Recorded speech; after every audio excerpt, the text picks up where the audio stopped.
Well, good morning, everyone, and Happy New Year.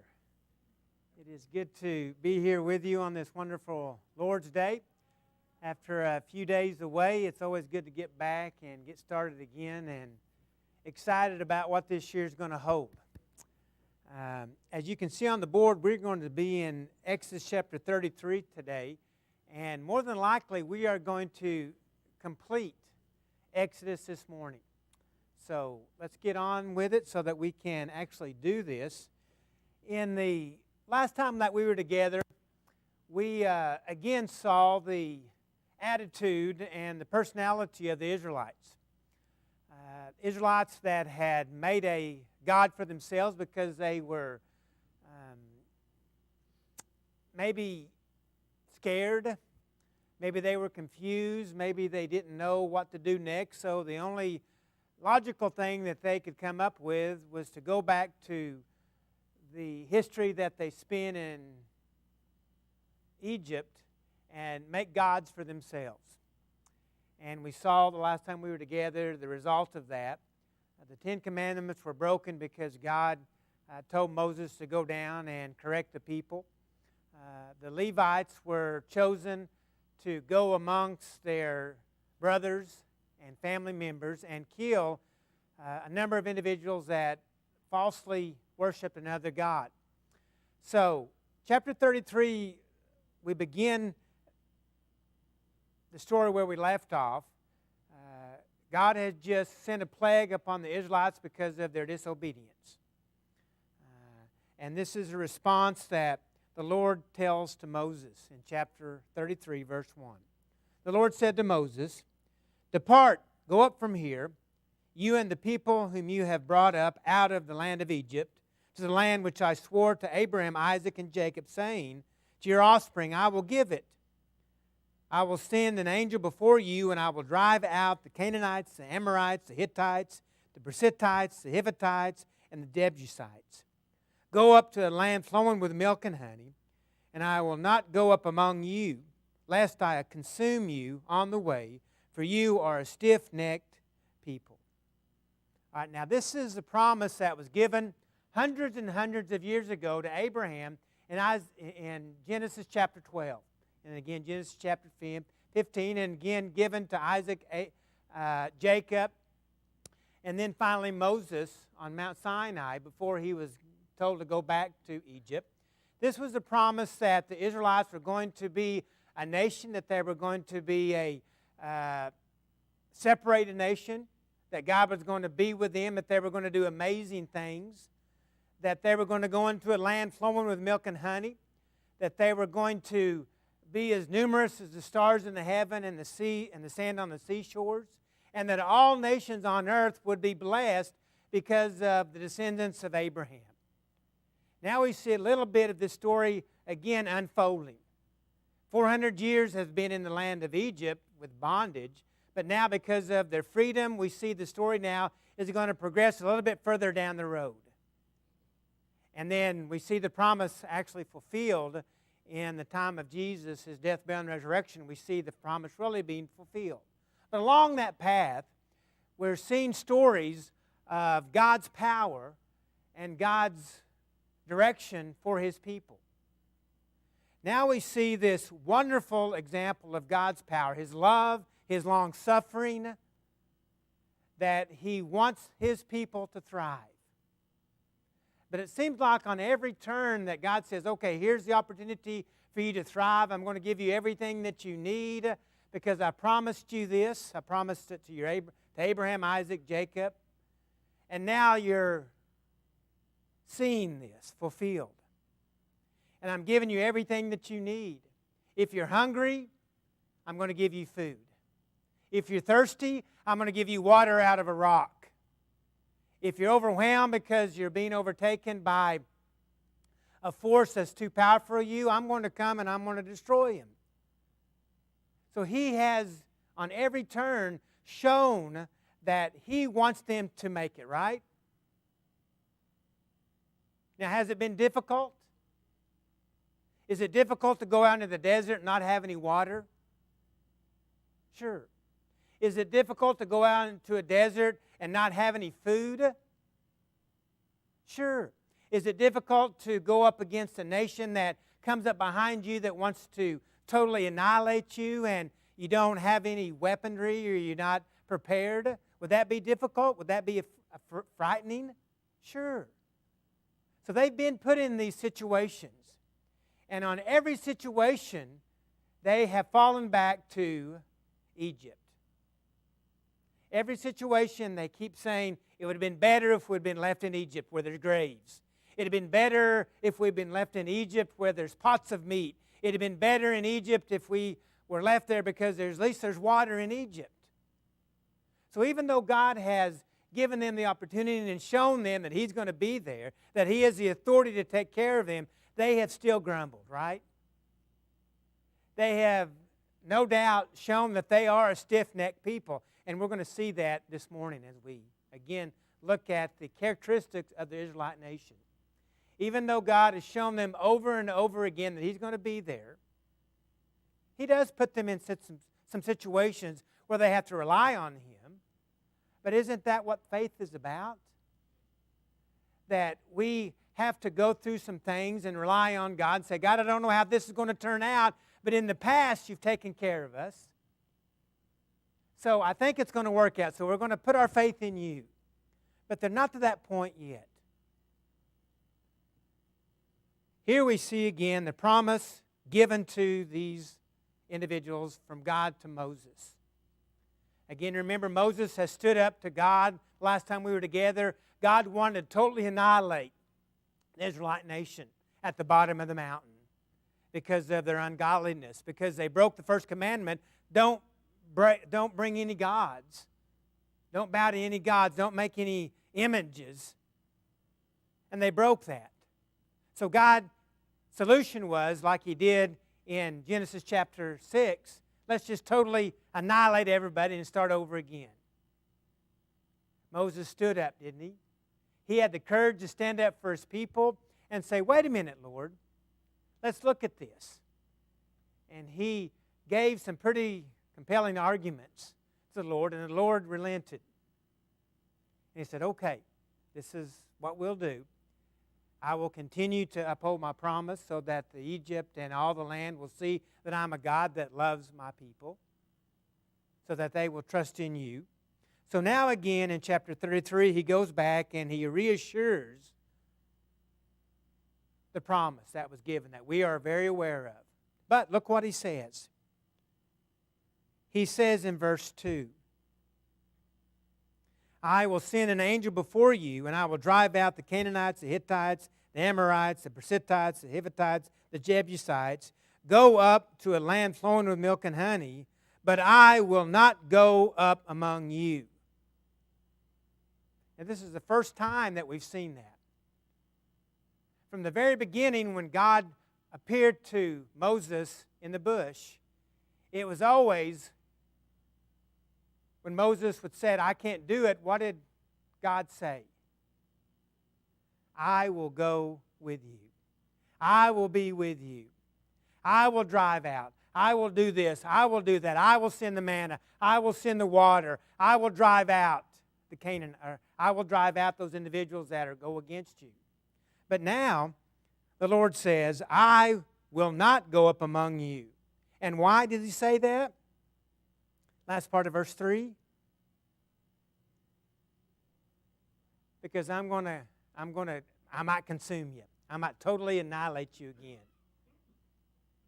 So, again, God was ready to totally annihilate the Israelites because of the disobedience. Moses said, okay, let's look at this at a different view. God relented, but now again, God says, I'm not going to go up with them because they are a stiff-necked people.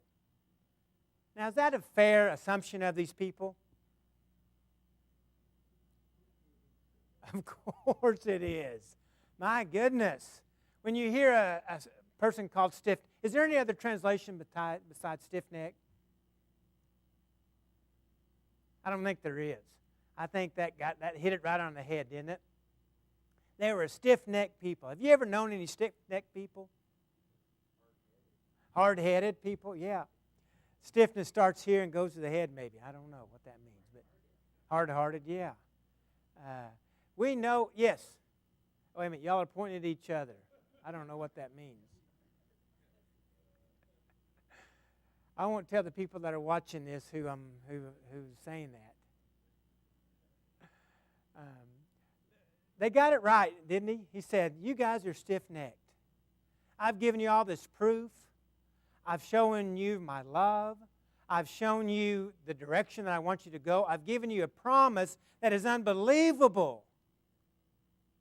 You have seen sights that no one has ever seen and never will see again. In fact, he's going to even say that again in a few moments. You're going to see sights that will amaze you. And it's all because I want you to be my people. I want you to succeed. But you go against me on every turn. You throw up a block against my promises. You throw up a block against my guidance on every turn. You are a stiff-necked people. Verse 4. Now, God was telling Moses that. Now, Moses comes down from the mountain and tells the people this. When the people heard this distressing word, they mourned, and no one put on ornaments. For the Lord had said to Moses, say to the people of Israel, you are a stiff-necked people. If for a single moment I should go up among you, I would consume you. So now take off your ornaments that I may know that to do with you. Therefore the people of Israel stripped themselves of their ornaments from Mount Horeb onward. So, now we see the end result of God telling Moses, I'm not going to go with you, I've had it. Then the people hear this, they mourn because they know what that means, right? God was in their presence because every morning they saw the cloud and every night they saw the big pillar of fire, which in itself is amazing. And we've talked about that. I'm not going to go with you anymore because if I do, I might overwhelm you. So they mourned and they said, we'll take off our ornaments, our dressings that brought maybe pride, that represented humility, possibly. And so from this point on, they did not wear those as a sign of humility, possibly. Now I'm in verse 7. That's not on the board yet, so if you're following with me. We'll get to verse 12 in a minute. Verse 7 says, now Moses used to take the tent and pitch it outside the camp, far off from the camp, and he called it the tent of meetings. And everyone who sought the Lord would go out to the tent of meetings, which was outside the camp. Whenever Moses went out to the tent, all the people would rise up, and each would stand in his tent door and watch Moses until he had gone into his tent. So now Moses steps back and gives us a view of how he communicated with God. God would move from the mountain, from the cloud to the tent, and that would represent God talking to Moses. And that would also represent to the people that now that God was in the presence of Moses, this is the opportunity for us to now communicate with God in some form or fashion. Now this would change when the temple would be finally erected. When Moses entered the temple, the pillar of cloud would descend and stand in the entrance of the tent, and the Lord would speak with Moses. And when all the people saw the pillar of cloud standing in the entrance of the tent, all the people would rise up and worship each in his tent door. Thus the Lord used to speak to Moses face to face as a man speaks to his friend. When Moses turned again into the camp, Joshua the son of Nun, a young man, would not depart from the tent. All right, so now he just breaks off and says, this is how the Lord, if Moses wasn't up on the mountain, because we know that Moses was up on the mountain for 40 days to getting the 10 Commandments. The first 10, well, more than the 10 Commandments. But getting all the commandments on how they were to live, how they were to react, how they were to build the tabernacle, how they were to sacrifice, all the 600 plus regulations that were given. That was the 40 days. Now, he came down, And now the Lord is appearing to him in the tent with this cloud. So that's why we have this section in verses 7 through 11. Now, in the midst of all that, verse 12, Moses said to the Lord, "See, you say to me, bring up this people, but you have not let me know whom you will send with me. Yet you have said, I know you by name, and you have also found favor in my sight. Now, therefore, if I have found favor in your sight, please show me your ways, that I may know you in order to find favor in your sight. Consider, too, that this nation is your people." And he said, "My presence will go with you, and I will give you rest." And he said to him, "If your presence will not go with me, do not bring us up from here." Now, why would Moses make this response? If you do not go with us. Right. But has he already told Moses, "I'm not going to go with you"? We just read that, didn't we? He says, if I go with you, I'm going to consume you. So now Moses has this opportunity. He's in the tent of meetings now. The cloud's over this tent. And now Moses is approaching him on what's already been said. He says, "You said you're going to send an angel before us." We read that. We don't have an explanation of who that angel is. We know before that angel, it was God leading. And beyond that, now it's going to, and it's always been Moses. God worked through Moses. But now Moses is wanting more clarification, isn't he? He's saying, I have this stick-necked people that I'm having to corral, that I'm having to correct, that I'm having to have long-suffering also with. Please show me. You've told me that you want me to do these things. If I've found favor with you, please show me who you are. And oh, by the way, if you do not go with us, we're not going to step 1 foot out of where we're at right now. We're not going to go 1 inch further unless you go with us.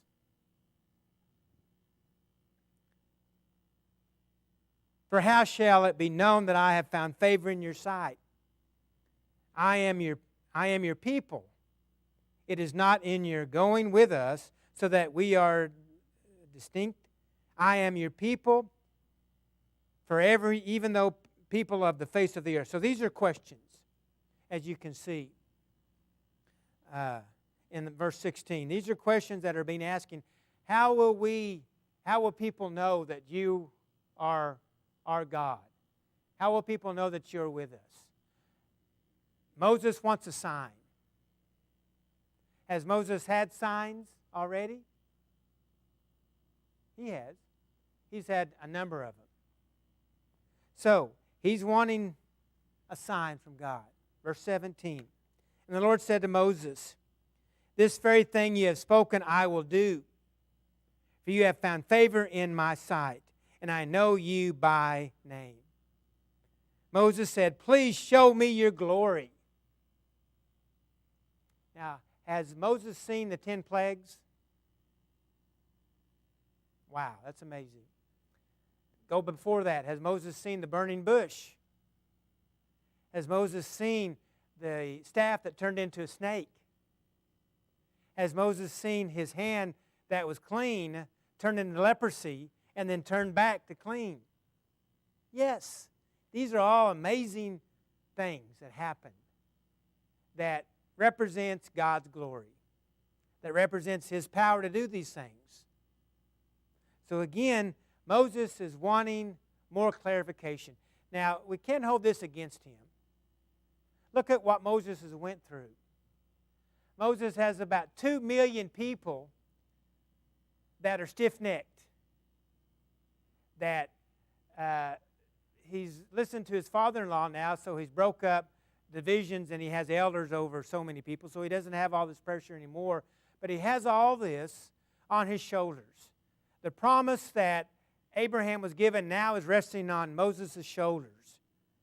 And he has this pressure to be a good leader. And is he a good leader? He stood before God Almighty and argued for his people, hasn't he? Isn't that took a lot of gumption, but it also brings with it pressure. Moses is wanting, again, clarification. Again, show me, I want to see your glory. I want to see you. That's what he's saying. Show me your glory. Please show me your glory. And he said, I will make my goodness pass before you and will proclaim before you my name, the Lord. And I will be gracious to whom I will be gracious, and I will show mercy on whom I will show mercy. But he said, you cannot see my face, for man shall not see me and live. All right. Now this is where you hear preachers and teachers talk about, because there's a number of occasions in Scriptures where the writers show us that individuals, they saw God. They saw God. Now they saw something that represented God. They didn't see God's glory. Because what happens if you see God face to face? You die. Now I love that, because it shows us how important and how special it will be when we're in heaven, that we get to do what? We get to see Him. When nobody has ever seen God before in that form and fashion. Isn't that wonderful? To see His glory, to see the light that we will see on the day when we appear in eternity. But the Lord said, you're not going to see me. I'm going to put you in a cleft of a rock, and that's what He says here in verses 22. You can't see my face. And the Lord said, behold, there's a place by me where you shall stand in the rock. And while my glory passes by, I will put you in the cleft of the rock, and I will cover you with my hand until I have passed by. Then I will take away my hand, and you shall see my back, but my face you shall not see. Wow. So do you think the back of God was enough for Moses? I think it was. I really do. Even before that, he even saw the back of God. We know that the faith of Moses was amazing. We get proof of that in Hebrews 11 when he's talked about what was done, what he did because of his faith. But now we see this magnificent sign that Moses asked for. If you're going to be with me, I want to see your glory. He took his hand away, and he saw his glory. All right. We're going to try to get through this, guys. We're almost there. Chapter 34. Now, this is the first two tablets. What happened with them? And what did that represent? What happened to the stones? They broke, representing the breaking of what? The covenant. Before the covenant ever got we could say even before God's handprint was even cooled, dried, they had broken it. So, the first covenant was broken. So again, he goes back up on the mountain now. And that's what chapter 34 is about. Then the Lord said to Moses, cut for yourselves 2 tablets of stone, like the first, and I will write on the tablets the words that on the first tablets which you broke. Be ready by the morning and come up to the mountain, to Mount Sinai. Now again, this is the first time that Moses is going to return to Sinai since he came down and he saw the people in idolatry. And present yourself on the top of the mountain. No one shall come up with you, and let no one be seen throughout all the mountain. Let no flocks or herds gaze opposite that mountain. So Moses cut 2 tablets of stone like the first, and he rose early in the morning and went up to Mount Sinai as the Lord had commanded him, and took in his hand 2 tablets of stone. The Lord descended in the cloud and stood with him there, and proclaimed the name of the Lord. The Lord passed before him and proclaimed the Lord of gods, mercy and gracious, slow to anger, and abounding in steadfast love and faithfulness.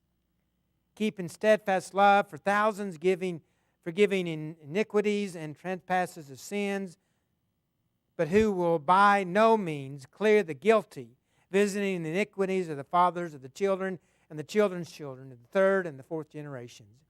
And Moses quickly bowed his head toward the earth and worshipped, and he said, If now I have found favor in your sight, O Lord, please let the Lord go in the midst of us, for it is a stiff-necked people, and pardon our iniquities and our sins, and take us for your inheritance.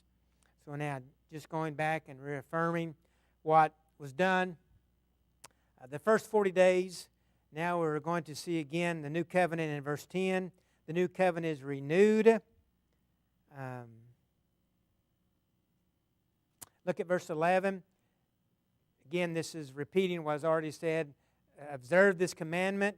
And when you go into the pagan lands of the Amorites, the Canaanites, the Hittites, don't take any wives. Don't be overwhelmed by the gods of those individuals. Go down to verse 15. Lest you make a covenant with the inhabitants of the land. Verse 16, and you take the daughters of your sons and their daughters, whore after their gods, and make your sons whore after their gods. So again, just repeating, obey this covenant, and especially when you go into these lands, do not be influenced by their false gods. Now, verse 17, for the rest of the chapter, we're going to go through pretty quickly. This is just going back to almost the Ten Commandments. You'll not make any golden images. Verse 18, reaffirming the feast of the unleavened bread. Verse 16, observing the Sabbath day. Verse 22, the feast of the weeks. Verse 25, again, reaffirming the blood offerings, the sacrifices. And now let's look at verse 27 for a moment. And the Lord said to Moses, Write these words, for in accordance with these words I have made a covenant with you and with Israel. So he was there with the Lord 40 days and 40 nights. He neither ate or drank, and he wrote on the tablets the words of the covenant, the 10 Commandments. All right. So, reaffirming, just going back, what's already taken place. The first time, how many days did he spend on the mountain? The second time, how many days did he spend? Same thing. Going through the covenant again. And this is, yes?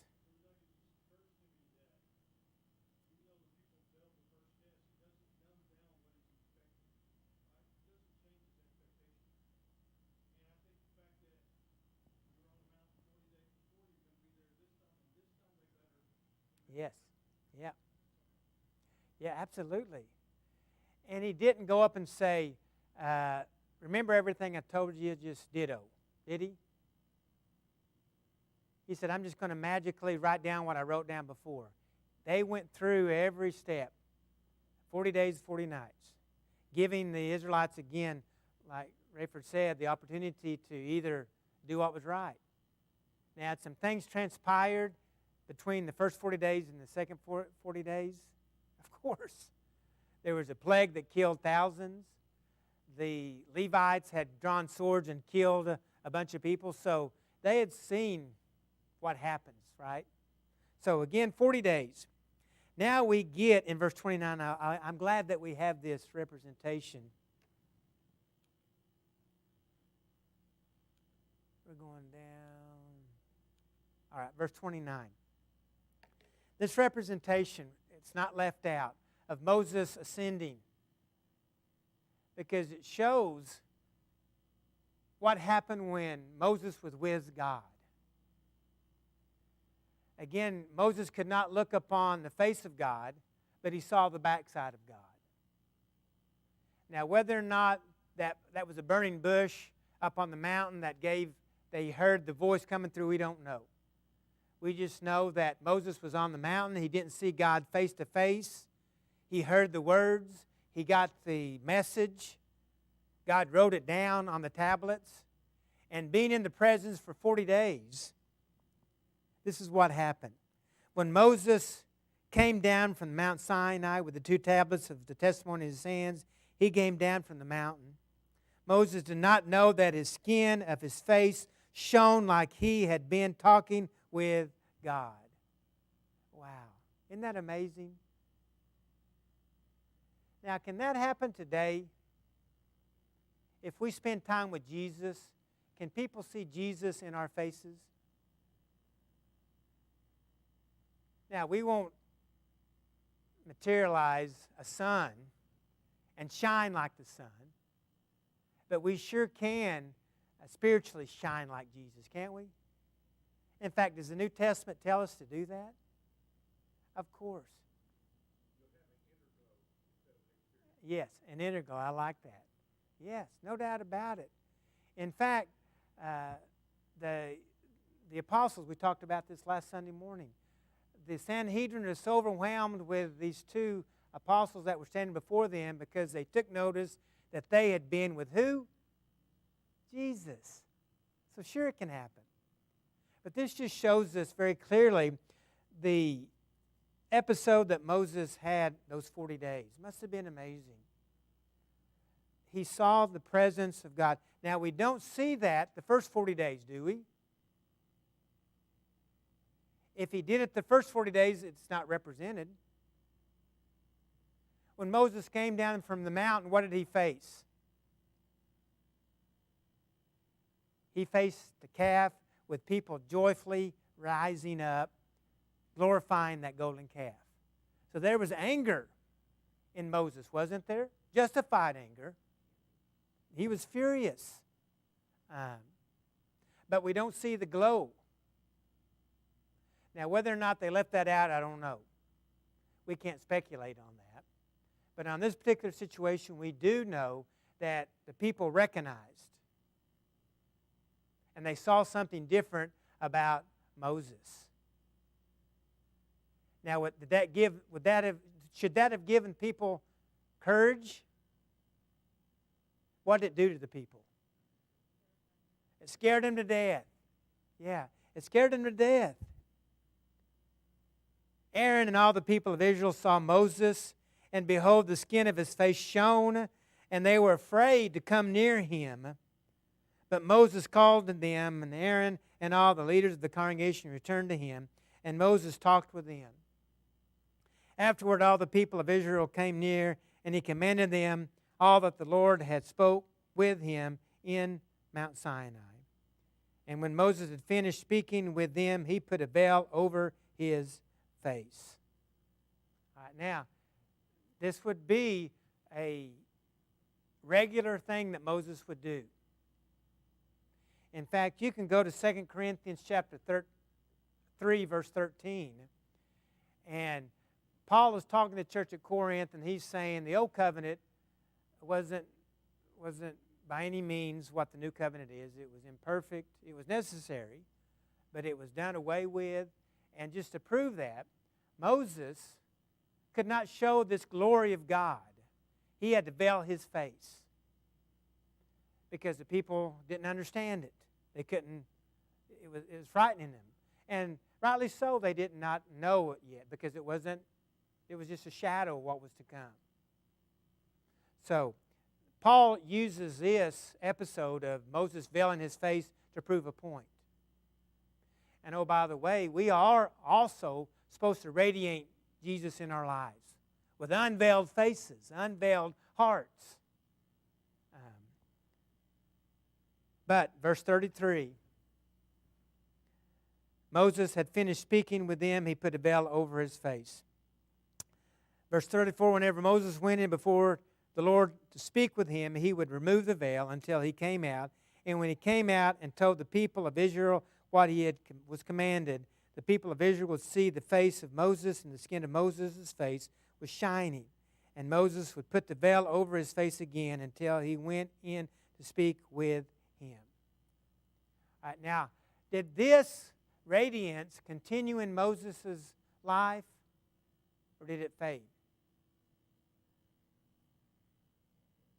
Pardon? It continued on and on until the next time he went in to speak to him again. Listen to what he says. I want to bring this up because it's an important point. The people of Israel would see the face of, well, when Moses went in before the Lord, he didn't have the veil on. So, when he was with the people, he would be with the people for a number of days. He wasn't with the Lord continually. So when he went in to speak to the Lord, did he have a veil on? He did not. So what would that mean? The glow was gone. It would fade away. That's what that means.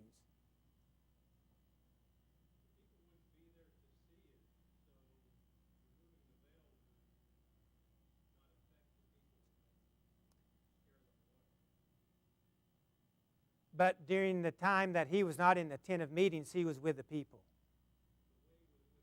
Right.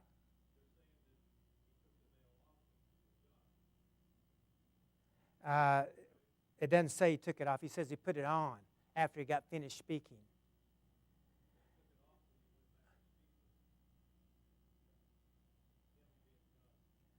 Look at verse 34 again.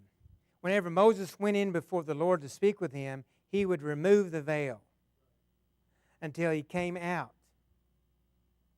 And when he came out and told the people of Israel what was commanded, the people of Israel would see the face of Moses, and the skin of Moses' face was shining. Yeah, absolutely. Good point. Thank you for bringing that up.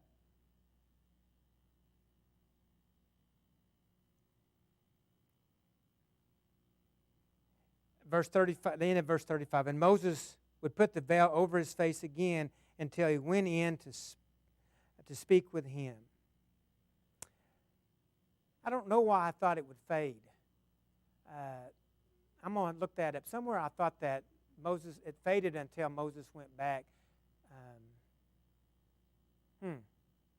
That's a good point. I will research that again. I thought Paul maybe would say that later, that it did fade from, I don't know, I'm not sure. But anyway, that absolutely, that's what verse 35 says.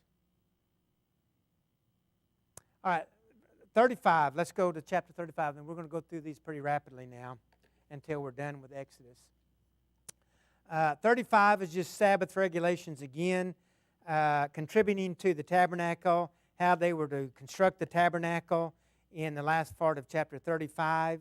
Who was going to collect the money? Who was going to make the articles of gold? Verse 37, chapter 37, the making of the ark,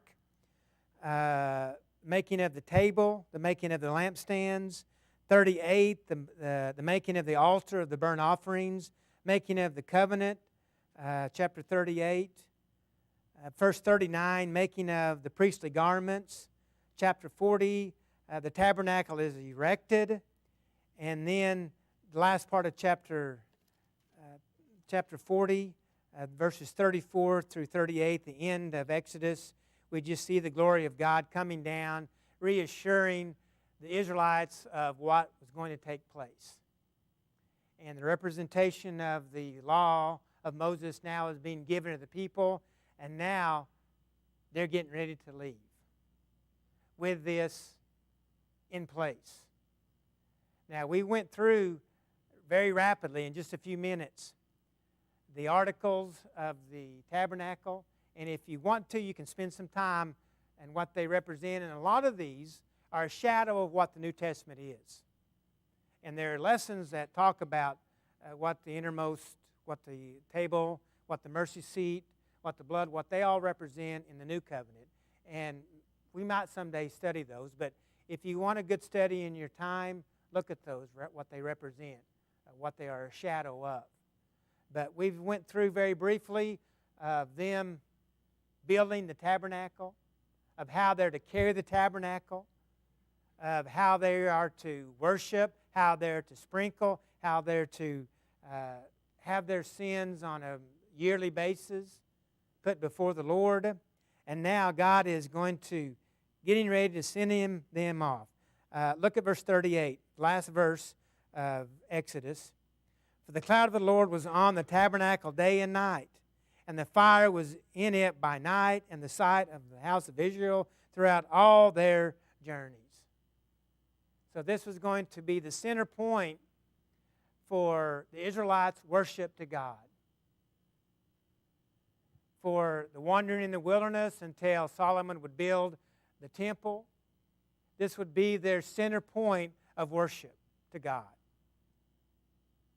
And they were to uphold these things. They were to uphold how they carried the ark.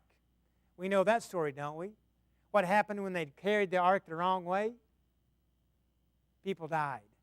And we'll get to that as we get further into our Old Testament history. All right, Leviticus, we're going to go through that pretty rapidly. Leviticus is just going back to the tribe of Levi. Now, we know we were introduced to the tribe of Levi because they're the ones that stood up and said, "We will stand with you, Moses." And Moses pulled them aside and said, "You will be God's special people. You won't receive a land in the milk of honey, land flowing in milk and honey, but you will be the people that will be special. You'll be God's workmen. You'll be the ones that do His laboring. You'll carry the tabernacle. You'll put the tabernacle up.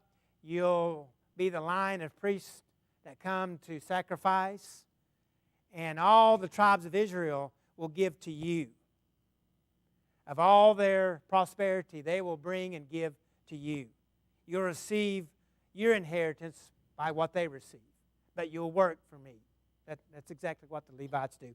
And again, this is just a going back and telling what we've already seen in Exodus, how they are supposed to sacrifice, and just more minute details. So if you want to look at Leviticus, feel free to do that too. This is just a going by step how they are to do that.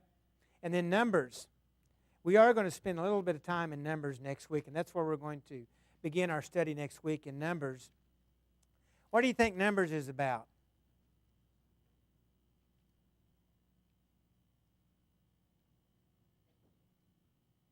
Numbers is about numbers. That's what Numbers is about. It's going to be talking about the census. Yes, whoever said that. Yeah, it's going to be talking about the census. But it's going to be some duplication, too, of what we've already went through. So we're going to go through Numbers pretty rapidly, too. So that's where we will begin our study next week. Let's bow for a word of prayer, and we'll be dismissed. Dear Heavenly Father, we come to the close of this class, thanking you so much for giving us the promises of your word. As we look at the Old Testament, that points to the new covenant, which is better by far, that is saving grace by your Son, Jesus Christ. We thank you for this. Just be with us as we continue our service this morning. In Jesus' name we pray.